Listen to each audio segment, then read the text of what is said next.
এটা কি কোনো বিষয়? দর্শন তো দেশে প্রতিদিনই হয়, এটা নিয়ে নিউজ করার কি আছে? ট্রেন্ডিং কোনো বিষয় থাকলে কও, যেটা নিয়ে নিউজ করলে লাখ লাখ ভিউজ আইবো। এক কাজ করো, কেক বানাও আর নাইসে নাইসে কেক বিক্রি করো। এই নাও আমাকে কাট। যদি এটা আসলেই করো তাহলে যোগাযোগ করো, আইয়া নিয়ে ভিডিও বানিয়ে দিয়ে যাবো। আর এখন আমাকে সময় একটু কম, সবল নিয়ে আর পারিবারিক বিষয়ে আঙ্গুল দিয়ে যাইব। জান ভাই বইনে এক গ্লাস পানি লয় তো।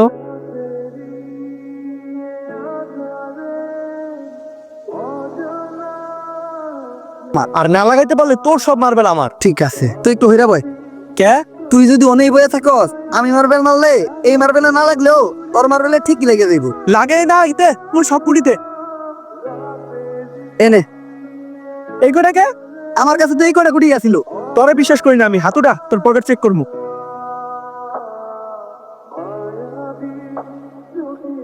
কিরে তুই বিশ্বাস তো করলি কে? এই যে বড় বড় দুটো মার্বেল তুই তোর পকেটে লুকিয়ে রাখছ। ওই দুইটা স্যার আব্বাই কর আমার পকেট বুড়া, তুই আমার পার্সোনাল মার্বেলে হাত দিছস।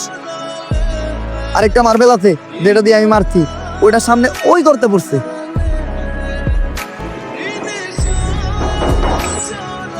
ওই কিরে আমার হাত আটকে গেছে, ওই তাড়াতাড়ি আয় আমার এখান থেকে ছুটা।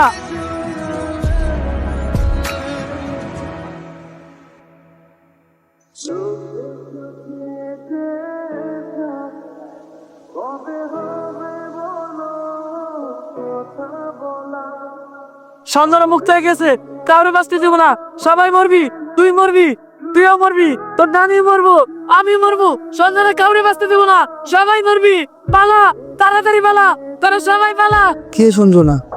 আর কেন মারবো আমাকে সবাই? আরে ও পাগল, ওর কথায় ভয়টাই পাইস না। ভয়? আর আমি লাশ প্রতিদিনই একটা করে খুন হইতেছে। কোন দেশে সহবাস করি আমরা? এই দেশে আমাদের কোনো নিরাপত্তাই নেই, পুলিশ কি করে? গত এক মাসে 10টারও বেশি লাশ পাওয়া গেছে, সবগুলো লাশের সাংবাদিকের। আর লাশগুলো পাওয়া যাইতেছে অনেক অলৌকিক ভাবে। আমি একটা রহস্যের গন্ধ পাইতাছি। স্যার এটা রহস্যের গন্ধ না, এটা আমার পাদের গন্ধ। সকালবেলা মুলাতে ভাত খেয়েছি। আর একটা উল্টাপাল্টা কথা কইলে খেতে হলে পিছনে মেরে দিব, পাবলিকের সামনে মুখ দিতে পারবি না। লাশটা দেখে যা বুঝতে পারলাম, এইভাবে খুন করা কোনো মানুষের পক্ষে সম্ভব না। আর খালি সাংবাদিকরা কেন খুন হইব? কানেকশন তো একটা আছে। এই কাজগুলো যে করতেছে ওরা পাইলে ঢুকাই দিয়ে ফুড়ে গেলাম। বস, দোকানের দায়িত্ব আমার দিন, ফুটাইন আপনি। তোর কইছি না বেশি কথা না কইতে। তুই দেখ লাশের কাছে কোনো সূত্র পাস নাকি।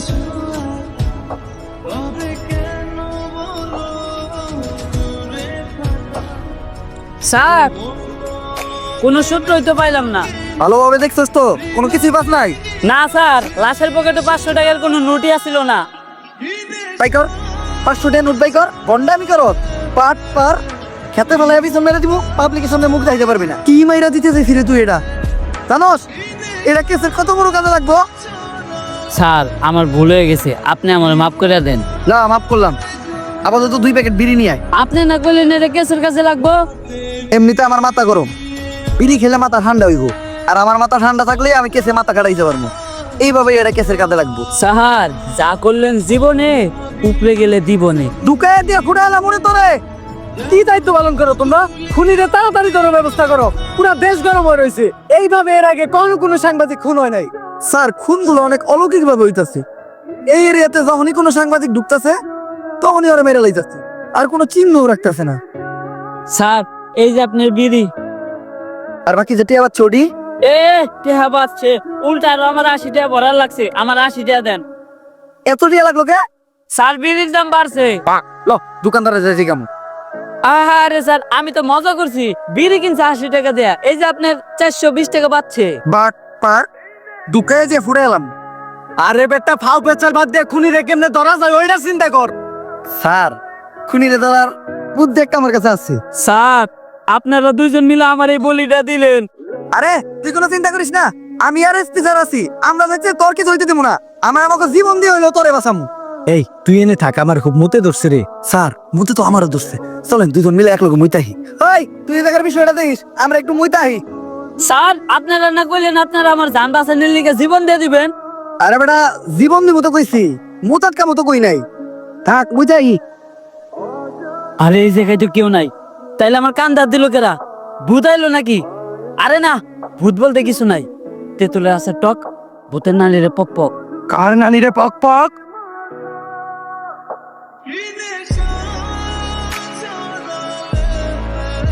ওকেরা আর আমাকে কনস্টেবল কই? নিয়ে গেছে সঞ্জনারে নিয়ে গেছে। বাঁচবি না, তোরা কেউ বাঁচবি না। সঞ্জনার হাত থেকে যদি বাঁচতে চাস জলদি করে তাও তান্ত্রিক লালুর কাছে যা, কারণ তান্ত্রিক লালু ছাড়া সঞ্জনারে কেউ আটকাতে পারবে না। বাঁচবি না, তোরা কেউ বাঁচবি না, তোর নারীরা বাঁচবো না, আমি বাঁচবো না। যদি এই পাগলের কথাই সত্য হয় তাহলে তো আমাকে তান্ত্রিক লালুর কাছে যেতে হইব। কিন্তু তান্ত্রিক লালুটা কি? আমি চিনি, উনার নাম তান্ত্রিক লালু। উনার দুই পাশে থাকে দুই কালু, একটা একটু বেশি গেল আর একটা একটু কম। তান্ত্রিক লালুই হইলো সব ভূতে গজব। লালু ভাই, আমার ঘরে কি আছে বন্ডামি শুরু করলেন? সত্যি সত্যি যদি কোনোদিন ভুত্তারা লাগে তাহলে কি আপনি পারবেন? হন, আমি যখন থেকে ভূত তাড়াই তখন থেকে তোর পাখিও খারায় না। তারপরেও ভাই এই ভণ্ডামি আর কতদিন? বাংলাদেশের মানুষ খায় কতদিন? বাংলাদেশের মানুষ তো খায় না। 3 দিন ধরে ব্যবসা শুরু করছেন, বনি তো হইলো না। বাপ, আমার বাসার সবা আমার বাড়ি কি জানি হয়েছে, সারা রাত জানি হাটে ডরে ঘুমাইতে পারি না। কাস্টমার আইতে বনি হইব রে। তুই একদম সঠিক জায়গায় আসছস। চল, তুই ঠিকই কইছিলি, তোর এই বাড়িতে কিছু একটা আছে, আমি সিগন্যাল পাইতাছি। কিন্তু বাবা, আমার বাড়ি দুই না, আমার বাড়ি তোর সামনে। আরে সামনে আর কি, ওইটার সিগন্যাল আমি এন থেকে পাইতাছি। আমার ক্ষমতা সম্বন্ধে তোর ধারণা নাই। আমি যা যা কমু তাই মিলা দেবে। প্রতি রাইতেই তোর বাসার থেকে নুপুরের আওয়াজ আহে না। রাইত তৈলেই টিনের চালে কেউ না কেউ ঢেল মারে না, তাইলে অন্তত ঘরের জিনিসপত্র ভাঙচুর করে। এটাও তো করে না, বুঝছি। তার মানে এই ভুট্টা অনেক ডেঞ্জারাস। তোর বাসায় যাওয়া যাবে না, এই জায়গার থেকে ওই ভুট্টারে দাঁড়াই দিব। ভুট তাড়ানোর লেগে যে জিনিসগুলো আনতে কইছিলাম ওই জিনিসগুলো আনছস? হ্যাঁ বাবা, আনছি। এই নেন আপনার রুটি গলা আর মোমবাতি। কিন্তু লালু ভাই, ভুত্তারা তো আবার রুটি গলা লাগবো কেন? আরে ভুট্টা আমি খালি মোমবাতি দিয়ে দাঁড়ামু, রুটি গুলো তো আমার নিজের খাওয়ার লেগে আনছি। নে তুই মোমবাতি এটা জ্বালা, আমি মনে মনে মন্ত্র পড়তাছি। মোমবাতি জ্বালানোর লগে লগে ভূতে নেয় হাজির হইবে। লালু ভাই, বম জ্বালাইলে কি আসলে কোনো ভূতাইবো? শোন, আমি যে সময় থেকে মোম জ্বালায় ভুতানি ওই সময় তোর পাখিও খারায় না। কথা না কয়ে মোম জ্বালা। এসে আমি স্পষ্ট দেখতেছি ওই জায়গায় আইছে। কানাই দেখছে, তার মানে ওই ভুট্টা তোর বাসা থেকে বাইরে এই মোমবাতির ভিতরে আইছে। আরে ও তো কানা, ও তো মানুষের ঠিক মতো চোখে দেয় না, ও আবার ভূত দেখলে কেমনে? ছোটবেলায় মুরব্বীরা কইতো হনস নাই, বুবা প্রাণীরা ভূত জিন দেখতে পায়, কিন্তু ও তো বুবা না, ও তো কানা। এই গামুকা ভূতটা নমুনা, এই ভূত তোর ধ্বংস করে লাইব। বন্ধ হলাই দাদা, ঠিক আছে বন্ধমি করো। কার লোকে বন্ধমি করতে আইছস? তো করে নিয়ে লাগে আর একবার না দি। কপাল ভালো, ও খালি তো করে মারতে। আমার গায়ে যদি ও হাত দিত ও বচ্চ হয়ে যাইত। আপনার গায়ে তো হাত দেয় নাই, কিন্তু জুতা দিয়ে বাড়ি ঠিকই দিছি। আমার বরদুয়া লেগে গেছে ওর ধ্বংস আমি খুব নিকটে দেখতেছি। থাক লালু ভাই, বয়ান দিন না। মানুষ না জানুক, আমরা তো জানি আপনি বন্ধ। তেলে এখন আমরা কই যেতেছি ভাই? নতুন মুরগি খুঁজতে। আপনি কি আসলে আবার নতুন মুরগি খুঁজে বের করতে পারবেন? শোন, আমি যখন থেকে নতুন মুরগি খুঁজে বাই করি তখন থেকে তোর পাখিও খারায় না। নতুন মুরগি পাইছি। অন্ধকার কালো ছায়া তোর মাথার উপর ঘুরঘুর করতেছে, শনি তোর খুব নিকটে। ভাঙতি নাই, সামনে যা। লালু ভাই, ও তো আপনার ইঙ্গিত বুঝে নাই, ও তো শেষ। তোর উপর কিছু একটা ভর করে আছে, ও খুব তাড়াতাড়ি তোরে শেষ করে লাইব। তুই কো রাইতে তুই ঘুমাই যাস, সকালে তোর ঘুম ভেঙে যায় না? তার মানে তুই শেষ। বাবা, আপনি তো জ্ঞানের ভান্ডার বাবা, আপনি আমার সম্বন্ধে এত কিছু জানেন, আপনি পারেন আমার বাঁচাইতে বাবা। তুই যেহেতু এত রিকোয়েস্ট করতেছস, একবার চেষ্টা করে দেখি। রিকোয়েস্ট কই কইলো তো মাত্র একবারই। তোর বাবা দেহা রেখা মুইসা গেছে, ডাইনার দেহা। কি হাত দেখলাম আমি, এটা 5টা আঙ্গুল তোরাতে, এরকম হাত তো আমি জীবনে প্রথম দেখলাম। এই সমস্যার সমাধান শুধু একভাবে হইব, এই আংটি ব্যবহার করলে। আর এই আংটিটা কিন্তু কোনো সাধারণ আংটি না। কোন থেকে জানি এই আংটিটা আনছিলাম? গুলিস্তান থেকে আনছিলেন, দেখে বেচতেছিল 15 টাকা পিস। হিমালয়ের কুয়ায় থাকা মায়াবী পাথর দিয়ে এই আংটিটা বানানো।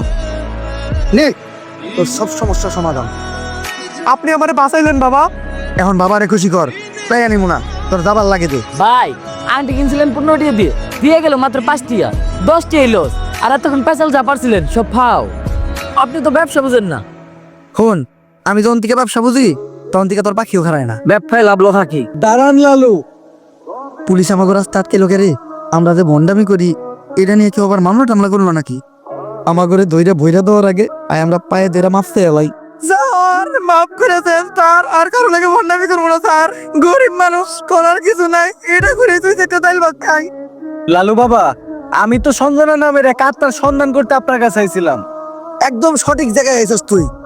আমি দূর থেকে দেখে বুঝছিলাম তোর উপর কোনো কালো ছায়া বিরাজ করতেছে, তাই সাথে সাথে তোর পায়ের নিচে বসে মন্ত্র পড়ে তোর মাথার উপর থেকে কালো ছায়াটা মুক্ত করে দিলাম।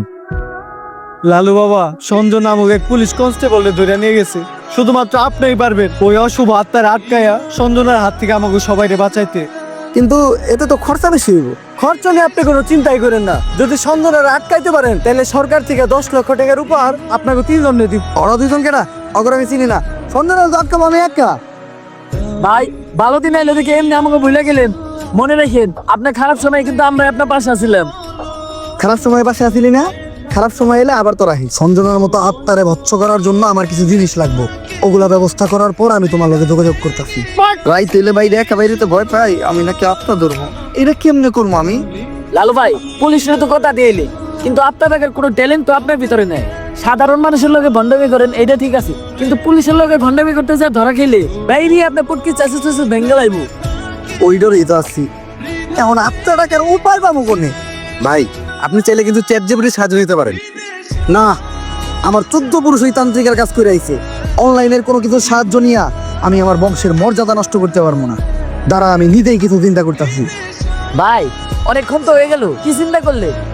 চিন্তা করলাম মোবাইলে চ্যাট জিপিটি ডাউনলোড দিতে হইব। হালা বন্ড। চ্যাট জিপিটি তো ডাউনলোড দিছি, কিন্তু ভূত যে ডাকমু এটা চ্যাট জিপিটি দিকামু কেমনে? ইংলিশে শিখাইতে হইব। আপনি কি ইংলিশ পারেন? কোন আমি যখন থেকে ইংলিশ পারি তখন থেকে তোর পাখিও খারায় না। দেখ ইংলিশ কইতাছিস। Hello ChatGPT, how can I টাকমু ভূত রে? ইংলিশের নানির খালি ঘর। চ্যাট জিপিটি এগুলা কি লেখছে রে? ভাই ইংলিশ লেখছে। ইংলিশ তো আপনি বুঝেন না, দেন আমারে দেন। কি লিখছে? ভাই ইংলিশ তো আমিও বুঝি না। তাইলে নীলিকা তুই নীলিকা, তাইলে নীলিকা। ইংলিশ তুইও বুঝস না, ইংলিশ আমিও বুঝি না। এখন এটা পড়বো কে? ভাই ইংলিশ তো আমি ভালো বুঝি, কিন্তু আমি তো চোখে দেখি না। তাও দেন ভাই, একটু মনোযোগ দিয়ে দেখলে কিছু না কিছু দেখমই। কিছু দেখলি? হ ভাই, কি? সব অন্ধকার। লালু ভাই এটা আপনি কার কাছে নিয়ে এলেন? ওনারে চিনস না তুই? উনি অনেক বড় তান্ত্রিক, এই দেশে ওনার লক্ষ লক্ষ মুরিদ। উনি নতুন একটা বই লিখছে, বইয়ের নাম শয়তান ধরার গর্জন। যেই বই বইরা নতুন কইরা লাখ লাখ মানুষ তান্ত্রিক হইতাছে। কিন্তু লালু ভাই আশেপাশে তো কোনো তান্ত্রিক বা মুরিদ দেখতেছি না। আরে ওগুলা তো সব ফেসবুক আর টিকটকে। বাবা অঞ্জনা নামের এক আত্মার আমার ধরতে হইব। বাবা আপনি আমার সফল হওয়ার একটা উপায় দেন। যদি সফল হতে চাও তাহলে আমার লেখা এই বইটি নাও, শয়তান ধরার গর্জন। এই বইটি নেওয়ার সাথে সাথেই তোমার জীবনে থাকবে না কোনো অর্জন। আমি কথা দিয়ে কথা রেখেছি, শয়তান আসেনি তো ফিরে। আমি শয়তান তাড়ানো গল্প লিখেছি আমার সারাটি জীবন ধরে। আমি অন্ধকারে মোমবাতি জ্বালিয়েছি, তবুও পাইনি ভূতের খোঁজ। আমি ভূতের অপেক্ষায় ছিলাম, ভূত নিজেই হয়েছিল নিখোঁজ। শয়তান ধরার গর্জন, পৃষ্ঠা নাম্বার 14।